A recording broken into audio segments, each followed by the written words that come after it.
Hello good morning सभी को। तो चलिए यानी कि नेक्स्ट क्लास में आपका बहुत बहुत स्वागत है। तो जैसे कि आज का जो टॉपिक है वो है उच्च न्यायालय। उसके बाद है उच्च न्यायालय के न्यायाधीशों की योग्यताएं क्या होनी चाहिए। पिछले क्लास में हम बात कर चुके थे उच्चतम न्यायालय यानी कि सुप्रीम कोर्ट की बात की है, और आज हम बात करेंगे हाई कोर्ट की। और हाई कोर्ट के जजों की यानी कि क्या योग्यता होनी चाहिए, यानी कि हाई कोर्ट के जज बनने के लिए क्या की योग्यता होनी चाहिए, उस पर बात करेंगे। और हम बात करेंगे कुछ राज्य जो है क्षेत्रीय अधिकारिता जो है उस पर हम बात करेंगे। तो पहले हम हाई कोर्ट यानी कि उच्च न्यायालय की बात करते हैं। पिछले क्लास में हम उच्चतम न्यायालय यानी कि सुप्रीम कोर्ट पर चर्चा कर चुके हैं। तो आइए सबसे पहले बात करते हैं संविधान के अनुसार। क्या संविधान के अनुसार प्रत्येक राज्य के लिए एक उच्च न्यायालय होता है। किसके अनुसार? संविधान के अनुसार प्रत्येक स्टेट में एक हाई कोर्ट होता है। और वर्तमान में भारत में 24 उच्च न्यायालय हैं। यानी कि वर्तमान की बात करें तो इंडिया में जो है 24 हाई कोर्ट है। पहली बात क्या बोले कि संविधान के अनुसार प्रत्येक राज्य में एक हाई कोर्ट होता है जिसको उच्च न्यायालय कहते हैं। और वर्तमान में जो है उच्च न्यायालय की संख्या कितनी है भारत में? तो 24 है। उसके बाद है प्रत्येक उच्च न्यायालय का गठन एक मुख्य न्यायाधीश तथा अन्य न्यायाधीशों से मिलकर किया जाता है। क्या है? प्रत्येक उच्च न्यायालय का गठन जो है एक मुख्य न्यायाधीश और अन्य न्यायाधीशों से मिलकर यानी कि किया जाता है। उसके बाद है उच्च न्यायालय के न्यायाधीशों की योग्यताएं क्या होनी चाहिए, यानी कि न्यायाधीश बनने के लिए, उच्च न्यायालय के न्यायाधीश बनने के लिए क्या योग्यताएं होनी चाहिए। तो बात करते हैं पहला नंबर, सबसे पहली बात है कि वह भारत का क्या हो? नागरिक हो। क्या हो? भारत का पहली बात वह भारत का नागरिक हो और कम से कम क्या है? कम से कम 10 वर्ष तक न्यायिक पद धारण कर चुका हो। क्या है? कि कम से कम 10 साल तक किसी न्यायिक पद पर यानी कि किसी अन्य जज के पद पर धारण कर चुका हो, या फिर किसी उच्च न्यायालय में या एक से अधिक न्यायालयों में लगातार 10 वर्षों तक अधिवक्ता यानी कि एडवोकेट के रूप में काम कर चुका हो। ये है उनकी शर्तें यानी कि उच्च न्यायालय के न्यायाधीश बनने की।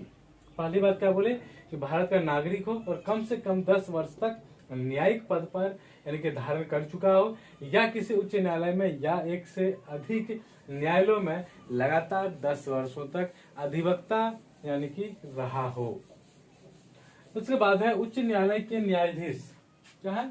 उच्च न्यायालय के न्यायाधीश को उस राज्य जिसमें उच्च न्यायालय जो है स्थित है का राज्यपाल उसके पद की शपथ दिलाता है। ध्यान दीजिएगा, अगर कोई पूछे कि उच्च न्यायालय के न्यायाधीशों को शपथ कौन दिलाता है, या फिर एक तरह से कह सकते हैं ज्वाइनिंग लेटर कौन दिलाता है, तो वो राज्यपाल दिलाता है। तो ध्यान दीजिएगा, स्टेट कोर्ट की बात करते हैं, राज्य कोर्ट की बात करते हैं। राज्य कोर्ट में जैसे कि एक हाई कोर्ट की बात की है, उसके बाद जिला स्तर पर डिस्ट्रिक्ट कोर्ट होता है।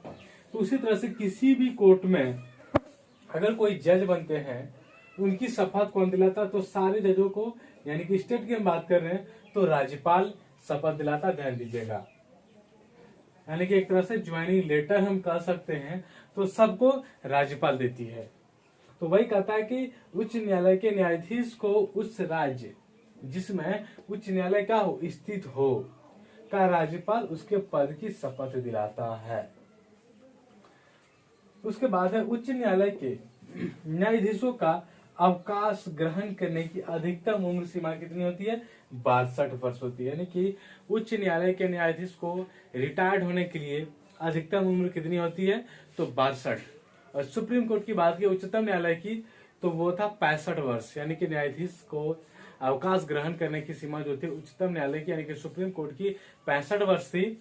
और उच्च न्यायालय की बात करें तो यहाँ जो है 62 वर्ष है। फिर है उच्च न्यायालय के न्यायाधीश अपने पद से राष्ट्रपति को संबोधित कर कभी भी त्यागपत्र दे सकता है। किसको? राष्ट्रपति को यानी कि संबोधित कर कभी भी त्यागपत्र दे सकता है।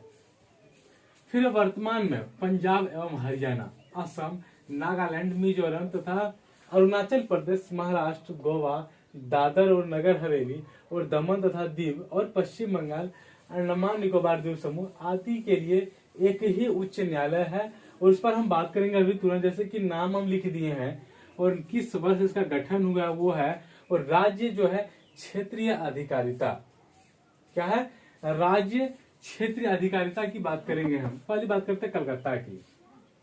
ये सब जो है कोर्ट है कलकत्ता, इसका जो गठन हुआ 1862 ईस्वी में। क्या हुआ 1862 ईस्वी में। और इसका राज्य जो क्षेत्रीय अधिकारिता कहां से कहां तक है, तो पश्चिम बंगाल, अंडमान निकोबार, इसकी जो है यानी कि क्षेत्रीय अधिकारिता है।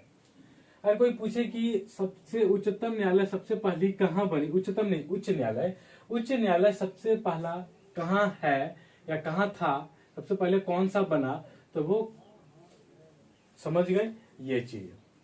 तो कलकत्ता कब गठन हुआ, तो 1862 में। राज्य क्षेत्रीय अधिकारिता कहाँ कहाँ है, तो पश्चिम बंगाल और अंडमान निकोबार। समझ सकते हैं ये कहाँ स्थित है, तो कोलकाता, ध्यान दीजिएगा कोलकाता। उसके बाद है बम्बई। क्या है, बम्बई, ये जो गठन हुआ बम्बई हाई कोर्ट, ये 1862 में भी ये हुआ है। और राज्य क्षेत्रीय अधिकारिता की बात करें तो महाराष्ट्र, गोवा, दादर, नगर हवेली, दमन एवं दीव, यहां तक इसकी अधिकारिता होती है, क्षेत्रीय अधिकारिता बम्बई हाई कोर्ट की। और ये कह सकते हैं कि कहां स्थित है, तो मुंबई यानी कि महाराष्ट्र।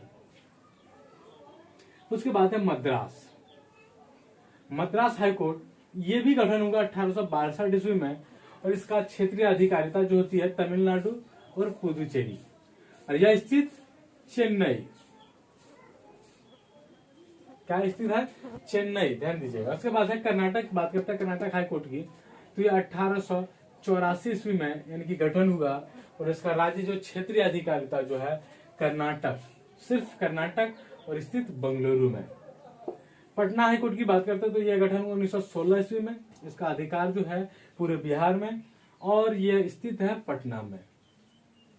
उड़ीसा की बात करते हैं, उड़ीसा हाईकोर्ट की, ये 1948 ईस्वी में गठन हुआ। और ये पूरा अधिकार जो इसका उड़ीसा में है। और ये स्थित कहाँ है, तो कटक में स्थित है। उड़ीसा हाईकोर्ट कटक में स्थित है। मध्य प्रदेश की बात करते हैं 1956 में इसका राज्य क्षेत्र अधिकारिता जो है मध्य प्रदेश भरीपूरा, स्थित है जबलपुर में। उसके बाद है केरल 1956 में। और इसका जो क्षेत्रीय अधिकारिता की बात करें तो केरल और लक्षद्वीप, और जो ये स्थित है तो एर्नाकुलम। उसके बाद है गुजरात 1960 ईस्वी में। ये इसका जो क्षेत्रीय अधिकारिता है गुजरात भर ही है, और स्थित है अहमदाबाद में ये। उसके बाद पंजाब की बात करें तो पंजाब 1966 ईस्वी में इसका गठन हुआ। और राज्य क्षेत्रीय अधिकारिता की बात करें तो ये पंजाब तो पूरा है ही, पंजाब, हरियाणा और चंडीगढ़। स्थित कहाँ है, तो चंडीगढ़ में स्थित है। और अंतिम आज का झारखंड जो है, यानी कि ये 2000 में यानी कि गठन हुआ इसका। और ये राज्य क्षेत्रीय अधिकार की बात करें तो पूरा झारखंड था। और स्थित कहाँ है, तो रांची में स्थित है। यानी कि झारखंड का हाईकोर्ट कहाँ स्थित है, तो रांची में स्थित है। गठन की बात करें तो 2000 में, और क्षेत्रीय अधिकार सिर्फ झारखंड भर है। तो फिर मिलेंगे नेक्स्ट क्लास में, तब तक के लिए थैंक यू।